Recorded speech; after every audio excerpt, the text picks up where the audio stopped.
Konnichiwa, Rasuru desu. It's Tuesday, the 12th of April, about 3:15, I think, 3 p.m.-ish, in the afternoon. I've come to a place just north of Ota, so like a 5-minute drive and a bit of a walk up here. Really beautiful, like park area. It's kind of like a hill with lots of trees all over it, kind of in the middle of the built-up area of Ota. So all around this hill is buildings, it's like houses and offices and stuff. But this hill is like a park kind of thing. So you can drive all part way up and then explore on foot, and it's really beautiful. Lots of trees, lots of decorations, lots of like, this place here is like a sort of shrine thing going on. Obviously you find those everywhere. I think this might be kind of an old one. No, they're probably all old. But I've just come past on the way up the ruins of a castle. So that's one of the main attractions of this area. There's this castle that was built here. I think it was called Kanayama Castle. So the ruins of that are visible. There's like plaques of information around everywhere in Japanese, obviously, which means I can't read it. But that neatly brings us on to the topic of our current video. So I'm going to do a series of videos, I'm planning to anyway, maybe I'll think about it, on how to speak, read, write Japanese, like on a really basic level, because obviously my Japanese is pretty basic, but I've studied like beginner Japanese, so I can introduce you to that kind of thing. So one of the earliest things you do when you're learning Japanese is learn how to read Japanese, because obviously the Japanese don't use our alphabet, the Latin alphabet as we use. So in our alphabet, in English, writing English, the simplest way to describe it is, and it's not always this simple, as you'll find if you're teaching English to people when you take it for granted.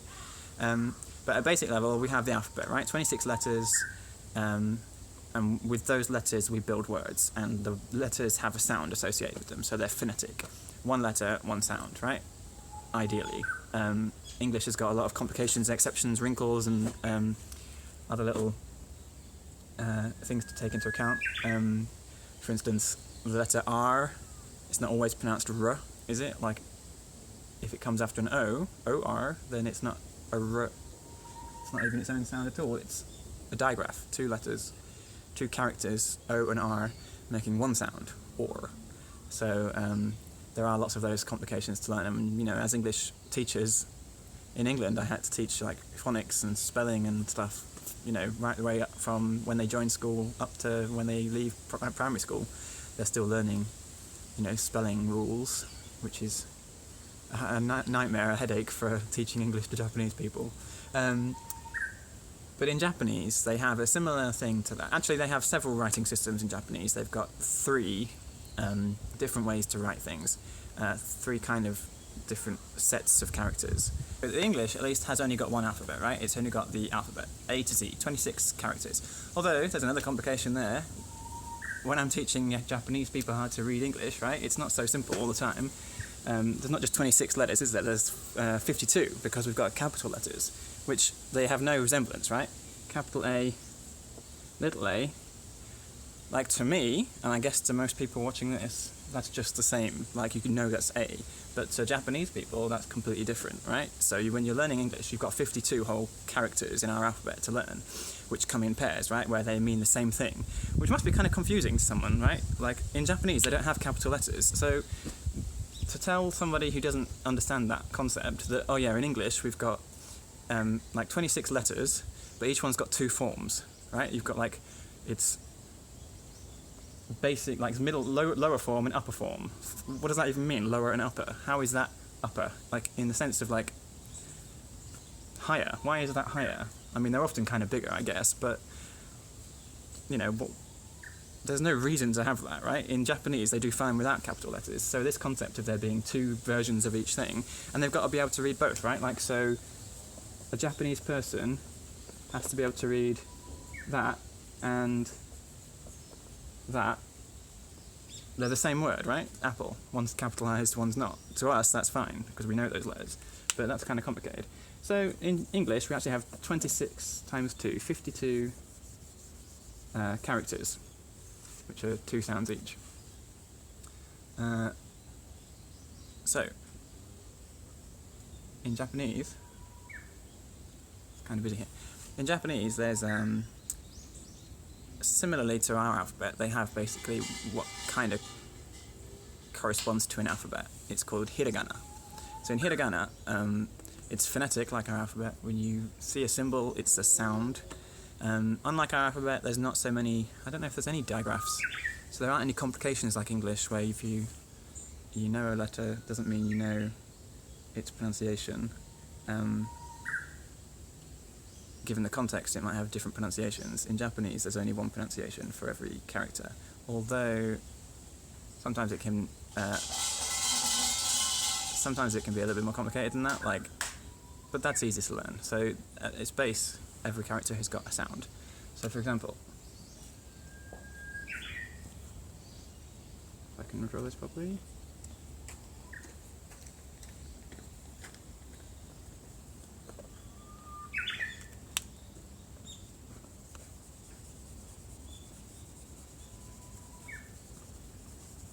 Konnichiwa.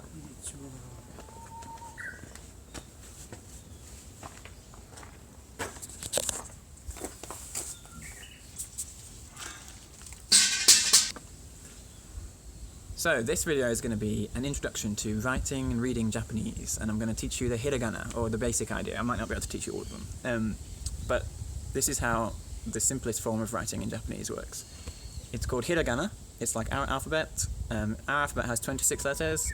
Hiragana, there are something more like 40, I think. I mean, it's slightly more, but you can pretty much learn that easily. It doesn't take long, it's a pretty quick job. You practice it enough, you get it, and then when you're reading Japanese a lot, you get used to it. So I can read hiragana. I learned hiragana first, actually, a long time ago, when I did a beginner's course in Japanese. And I found it really fun to write the little symbols. It was like writing in a code, you know, and they look cute and funny and different, and it's interesting, it's fun to do it. So I used to doodle hiragana in my little notes when I was at university and not listening to the lecture properly. So that was like maybe 8 years ago that I did that. Then I didn't study Japanese for ages and forgot a few of them, but still kept a lot of them. And then, so the last couple of years I've been studying Japanese again and reading a lot of Japanese, so I can do hiragana, no problem now. Still, when I read, even after this time, because I don't read Japanese very often anymore. I don't read for pleasure. I don't read books in Japanese like I would in English. So I'm still not fluent at reading Japanese. I still can't, I still can't look at a hiragana word and immediately speak it. I have to think about it for a second just to convert them into sounds. But I'm getting quicker at that. So actually, it probably needs to be this way around. So the hiragana alphabet works slightly differently from ours. It's kind of interesting. So in English, consonants and vowels are separate letters. We have 5 vowels, right? A, E, I, O, U. And then we have however many consonants that means, 21 consonants. Although we don't have 21 consonant sounds, like C and K kind of have the same sound a bit. X is kind of a K and an S stuck together, isn't X? Yeah, so there's this kind of... And we have some sounds which don't have letters, like ch and sh, right? They don't have a letter. You have to use 2 letters, like SH, CH, to get that. So there's not so many of those complications in Japanese. Once you've learned your hiragana, that's it, right? That's your set of sounds done. So the English alphabet, I guess, is kind of one-dimensional. You can just write them in a row, and they have no relation to each other. I guess if you study linguistics, it might be a bit more complicated than that, but that's how I think of it. In Japanese, it's kind of 2-dimensional, so each character has 2 aspects to it. The consonant sounds and the vowel sounds are paired together, and each pair makes a different symbol. So if you wrote down the vowels across the top as the columns, then you could write the consonants down the side as the rows, and that table, that 2-dimensional table, would have all the characters in. Each character has a consonant and a vowel, so the consonant comes first, then the vowel. So, for example, can I write this here? I'm on the wrong side of this, really. The first row is actually just vowels. They have a symbol just for a vowel sound. So you can have just a vowel sound. You can't have just a consonant sound. Which means in Japanese you can't really have 2 consonants next to each other, because each symbol is a consonant followed by a vowel. So there's always a little vowel bit inside. So when they're trying to convert English words to Japanese using katakana, they often have little extra vowels everywhere, which is quite interesting. Like taxi is takushi, taxi, not taxi, takushi. Yeah, well, and like orange is orenji, has to be a little vowel at the end because they can't end a word on a consonant like j. Anyway, right, so the first row is just the vowels, so let's get those out of the way. A, I, U, E, O. This isn't very well written, I'm going to just correct that, sorry. I'm doing it from the wrong angle. Okay, A, I, U, E, O. A, I, U, well, we represent them. When we write in English, which is called romaji, writing Japanese with English characters, this is A, this is I, U, E, O. But they're always pronounced the same, right? So, I in English can sometimes be it, can sometimes be I, can sometimes be, I don't know, maybe other things, but in this it's always E, E, E. So A, I, U, E, O. Always. So if you see the symbol, it's A. This one's E, this one's U, E, O. Right, so now everything in this column will have the A vowel attached to it. So this is no consonant. Then the first row is K. Okay. I've got a little memory thing to help me remember how the order it goes in. So, Kate saw the noble herring move your rock with nobility. Okay, so these are the basic consonants that make up the Hiragana chart. K, S, T, N, H, M, Y, R, W, N. Now each one of these consonants is going to be paired up. Oh, there's a reason why there's two N's. It's just because there's an extra row on the bottom. I'll get to that in a second. So the first row is the K katakana symbols. So K and A, like this, means ka. So a, ka, right? Ka. This one, ki. K with E, ki. Ka, ki. Ku, ke, ko. Ka, ki, ku, ke, ko. A, I, U, E, O. Ka, ki, ku, ke, ko. I don't know if Japanese people recite the alphabet, the hiragana, like we do, because like we've got A, B, C, D, E, F, G, right? Like a little song. I don't know if Japanese people recite the hiragana chart when they're learning it as kids. An interesting question to find out. So that's K. So the K row is very straightforward and simple. Ka, ki, ku, ke, ko. No complications. I think that's the right ku. Here it is, yeah. Right, so sometimes I get my hiragana and katakana mixed up. The next row has one complication. This one, can you guess? Sa, sa. This one should be si, right? But actually it's shi. So this one's an exception, it's unusual, it's shi. So obviously, you know, every language has its little quirks, it's not always that straightforward. So ka, ki, ku, ke, ko, sa, shi, su, se, so. The rest are all straightforward. Su, se, so.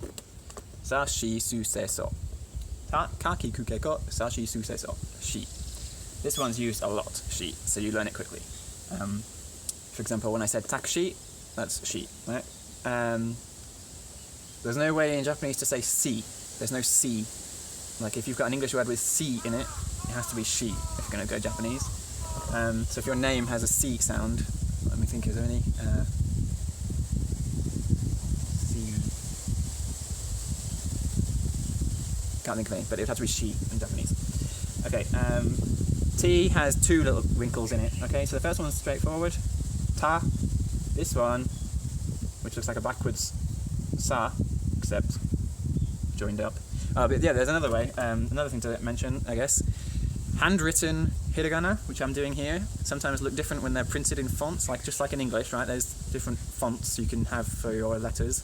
So handwritten English, especially because English you can do joined up cursive writing. I mean, there's all sorts of ways of writing English, right? Sometimes I can't read someone's writing in English. So I'm doing the handwritten hiragana, in which case, so this sa is made of like two different parts, whereas chi is made up of one, but actually when it's printed, sometimes that's joined up the same. Anyway, so ta, instead of ti, it's chi, right? So shi, chi, next to each other, have that little complication. Ta, chi, and this one's complicated as well, but this one's used a lot, so you'll know this one after a while. Tsu, instead of tu, it's tsu, like tsunami, right? The big wave, tsunami, tsunami. So that's tsu. The rest are easy. Te, to. Tachi tsute to. Kaki kuke ko, sashi suse so tachi tsute to. Alright, this one's, I think, just completely straightforward. Na, ni, nu. Is that right? Yeah, nu. No, it's not. Nu is like this, ne is like this, and no. Na, ni, nu, ne, no. Ha row has a little complicated bit. Ha, he, hu, he, ho. So ha, he, hu, he, ho. It's like foo, but they have a weird way of pronouncing foo. I can't get it right. It's something like hu. It's like a really, it's like you want to say foo, but you're not going to commit. Hu. It's halfway between who and foo in English. Foo. But that's fair enough, you know. Don't have to pronounce things the way we do. Ha, he, hu, he, ho. M row is straightforward.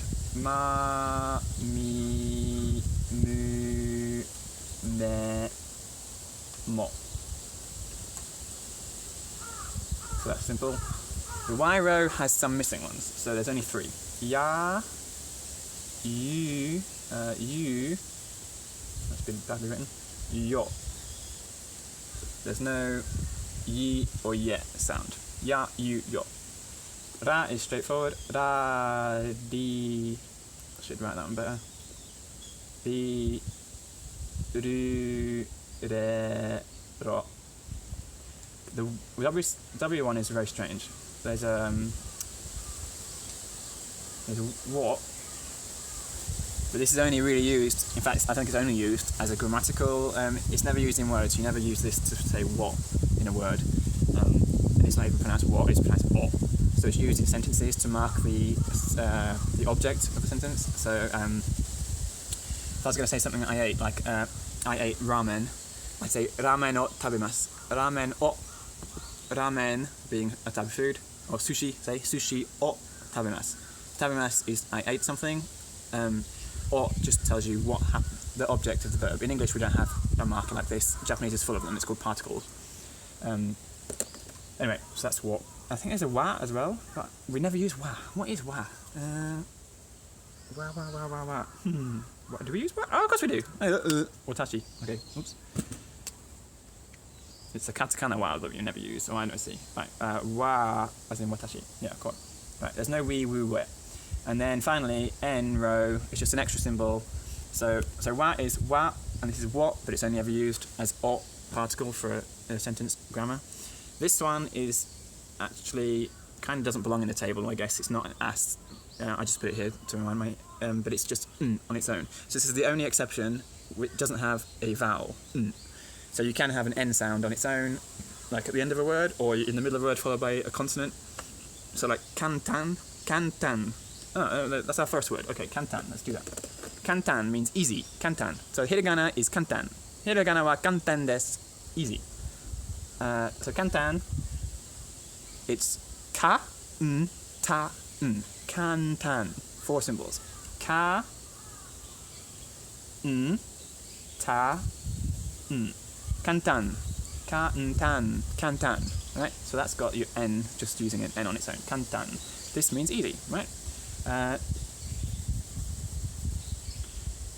Oh, by the way, there's more to the hiragana yet that I haven't mentioned. But let's just do these ones first, examples. Okay, here's one.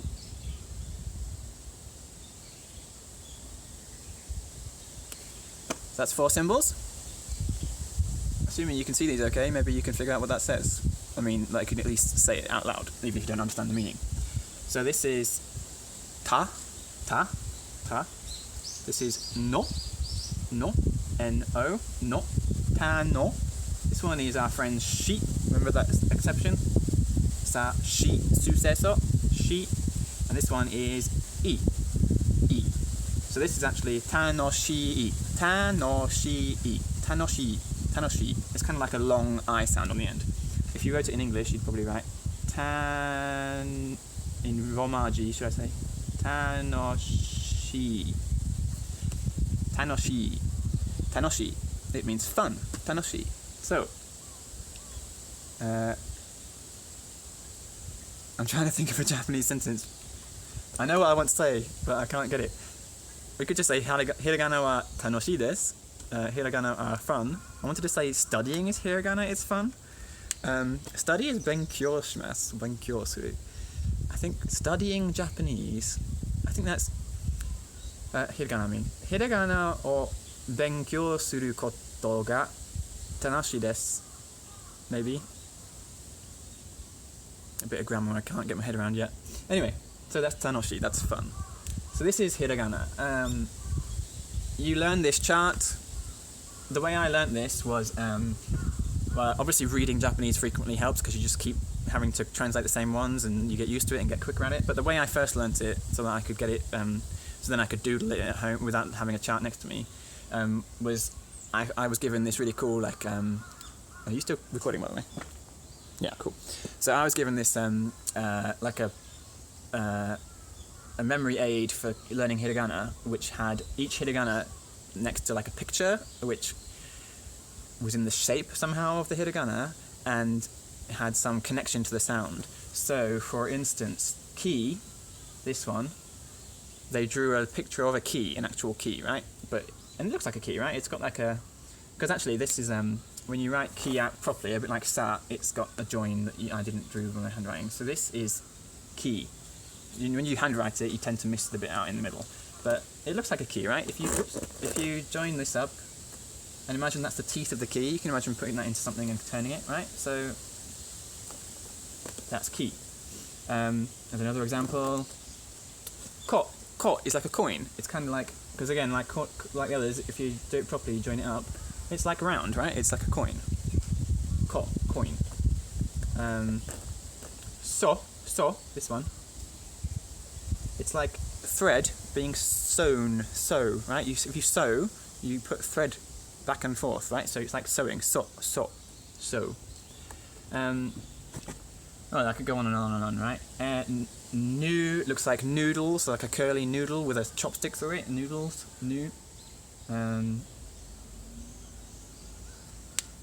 Yacht kind of looks like a yo-yo on a string, a finger with a string coming down and a yo-yo on the bottom. Yacht.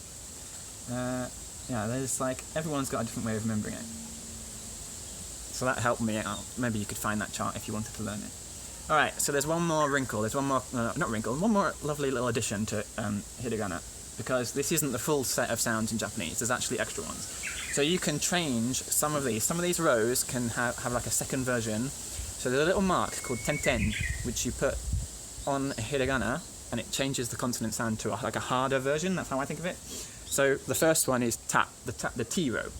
If you put tenten, oh no, the first one's the K row actually, on the K, if you put a tenten, like two little marks, I'll show you in a second, on any of these K hiragana, it changes the K to a G, G, to a hard G sound, from K to G. So ga, so you can have G, if you use ka, and put ten, that's ga, gi, gu, ge, go. Okay, so little two marks, that's ten, that changes the K into a G, ka, into a ga.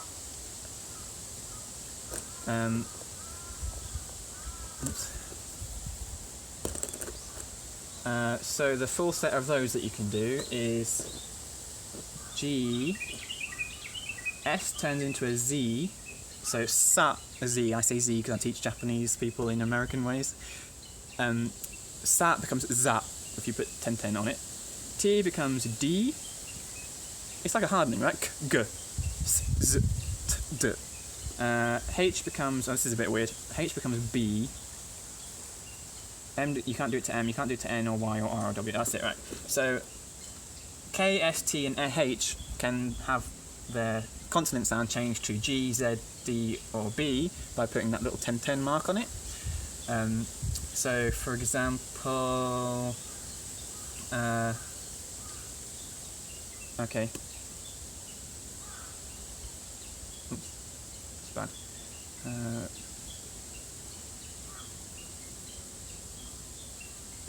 Here we go. What does that say? That's a bad one at the beginning. Can't do this one very well. I never write this one. Okay. Muzukashi. Muzukashi. Like tanoshi, remember the ending? Shi. This is common on adjectives. This is another adjective. So muzu, you can see the zu here, is the su symbol with tenten. Muzukashi. That means difficult. The opposite of kantan. Muzukashi. So, kanji wa muzukashi desu. That's kanji, the third writing symbol, is difficult. Okay, muzukashi. Zu. So that's tenten. There's finally one more, and then we're finished. The H row, which turns into a B row if you put the tenten on, can also be the P row if you put something else on. So if you put, so tenten turns it into G, Z, D, B, and take one of the B row and add a little circle. Oops. I don't know what you call this, but it's a little circle, and that turns it into P. So instead of B with the tenten, you get P. So, for example, then let's have, hang on a minute, I'll move this over here so I've got more space. P. So, for example, oh no, there's one more thing to remember. Okay, the word I was about to use had another little wrinkle in it. Okay, how about this?